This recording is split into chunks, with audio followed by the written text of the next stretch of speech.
Yo,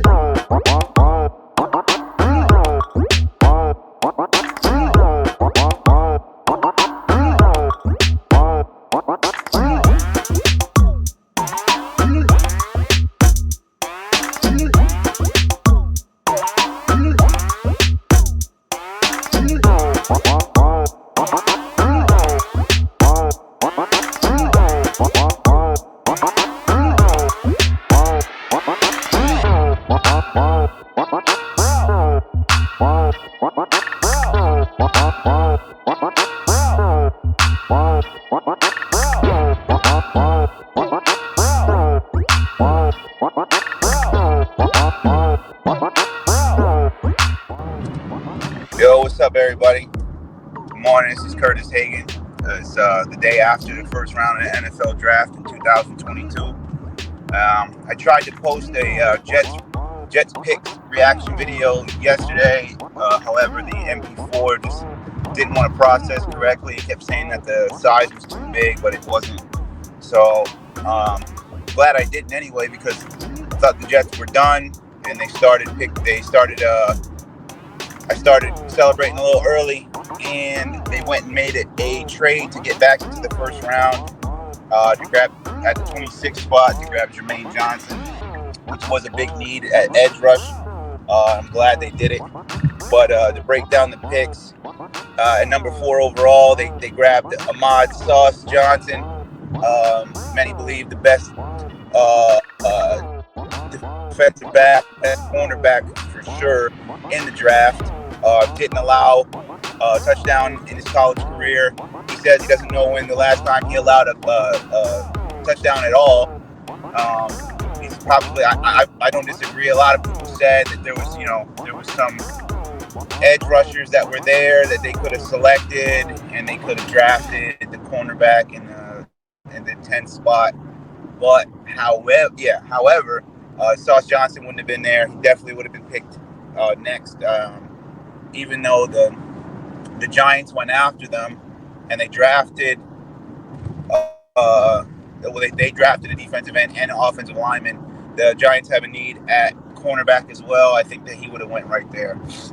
Super excited about having him. It's going to bring back the Darrelle Revis Island days, hopefully. AFC East is crazy talented at wide receiver right now, so we need him. And I just can see New York sports writers, Applesauce Johnson, or, it's going to be, or Applesauce Walker. It's just going to be a funny pun to see them every single week, trying to write something about them. But with their second pick at the 10th spot, they selected wide receiver from Ohio State, Garrett Wilson, who was ranked the number 1 receiver in the draft by many. I personally would have liked Jameson Williams, but I do understand the injury concern, and they must have really liked Wilson to draft him with Williams being there and Olave being there. So and Olave went right after, and then Williams went right after that. But the need at receiver, the need at playmaker was there. I mean, Corey Davis, they signed to a big contract, and Corey Davis is just, you can see he wasn't really worthy of his first round pick that he was drafted by Tennessee a couple of years ago. Doesn't mean he's a bad player. There's nothing about Corey Davis really excites you. He could be good. He's often injured, but serviceable player. And then Elijah Moore, a great receiver last year. But again, he still has yet to grow. So who knows? He might turn into a great receiver, or he might just fit into that role as a good second receiver. Playing second fiddle to Wilson. And again, with the sports writers, the Wilson to Wilson connection is going to be something they play on a lot. I just hope that he really works out. Like I said about when we did our pre-draft or our mock draft, I don't see him as being like a real typical number 1 receiver on a team. He just doesn't wow me at college. I think Olave was better in college, but we'll see. I could be completely wrong, and I have no problem with that. And then I thought the Jets were done. I posted my video. I took my video. I tried to post it. Didn't want to work.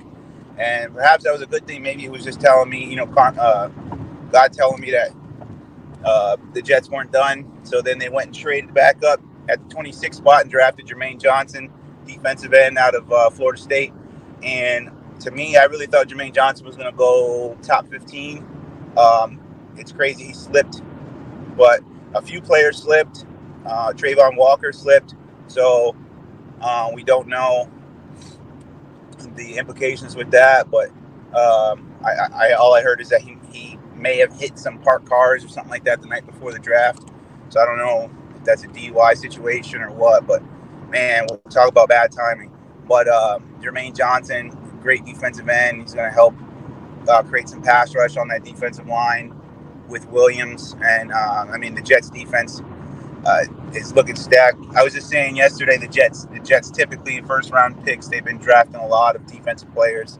So even since the Rex Ryan days, they've always seemed to go for defensive players in the first round, unless it's a quarterback. Darnold a few years ago, Wilson. They're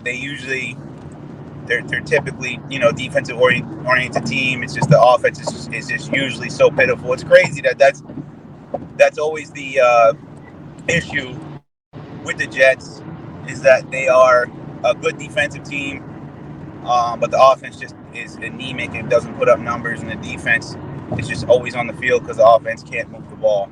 The Jets are going to hopefully do some things in the AFC East. I don't know if they're going to – I predict they're going to win 7 or 8 games this year, but who knows? They're still the Jets, so they could find a way to just beat Jets. So hoping that this draft really turns them around. But to me, the Jets had the best first round of any team. I know the Eagles fans will talk about getting A.J. Brown, or the Lions fans will talk about their draft picks, but or the Saints as well. But to me, I really think that that the Jets really picked up the best players that could be picked up at the positions that they needed. And with that, I'm going to be signing off. You guys have a good day. And Jets, Jets. Let's go.